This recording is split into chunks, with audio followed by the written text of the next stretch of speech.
சகோதரர் விஜய் பொறுத்த வரைக்குமே அவர் ஒரு அரசியல் இயக்கத்தை ஆரம்பிச்சிருக்கிறாரு. பரந்தூர் பகுதியில பொறுத்த வரைக்கும் அங்க இருக்கிற சில கிராமங்கள் பொறுத்த வரைக்கும் அந்த நில கையகப்படுத்துறதுல அந்த கிராம மக்களுக்கு ஒரு எதிர்ப்பு இருக்கு.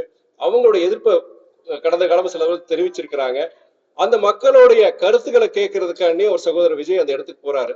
அது தவறு கிடையாது. தமிழக அரசு பொறுத்த வரைக்கும் அதுக்கு உண்டான ஒத்துழைப்பை கொடுத்திருக்கிறாங்க.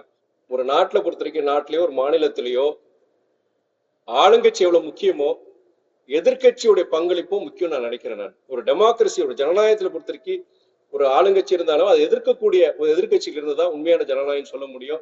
அதே வேளையில பொறுத்த வரைக்கும் இந்த இடைத்தேர்தல் பொறுத்த வரைக்கும் கண்டிப்பா எதிர்கட்சிகளான நம்முடைய அண்ணா திராவிட முன்னேற்றங்களை போட்டிட்டு இருக்க வேண்டும். அதான் என்னுடையது.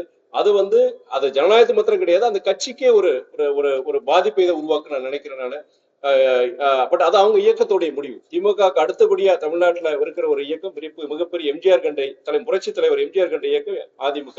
அவங்க தேர்தலை போட்டியிடாது ஜனநாயகத்திற்கு பொறுத்த வரைக்கும் ஒரு கேடு, அந்த இயக்கத்துக்கு பொறுத்த ஒரு கேடு தான் சொல்லுவேன். எனக்கு என்ன பெரிய கஷ்டமா இருக்குன்னா, எனக்கு மாத்திரம் கிடையாது, இன்னைக்கு திராவிட இயக்கத்தை சார்ந்தவங்க, அது திமுக இருந்தாலும் சரி, திக இருந்தாலும் சரி, அதிமுக இருந்தாலும் சரி, பொதுவா நமக்கு இன்னைக்கு சமூக நீதியா இருக்கட்டும், பொருளாதார ரீதியா நம்மளை போட்டு பிற்படுத்தப்பட்டவர்கள், பட்டியலினத்தவர்கள், குறிப்பா பெண்கள், இந்த முன்னேற்றம் பொறுத்த வரைக்கும் பெரியார் எல்லாமே இது நடந்திருக்காது.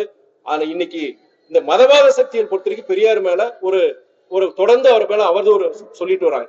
பெரியார் சில சொன்ன கருத்துக்கள் அன்னைக்கு சொன்ன கருத்துக்கள் இன்னைக்கு பொருந்தாது. அவர் அன்னைக்கு பொறுத்த வரைக்கும் இது போன்ற மத அமைப்புகள்னால எவ்வளவு சீரழிவு நடக்குது, எவ்வளவு அவநம்பிக்கைகளால எவ்வளவு பேர் சங்கடப்படுறாங்க செய்யறாங்க, அன்னைக்கு சில கருத்துக்கள் சொல்லியிருந்தாரு.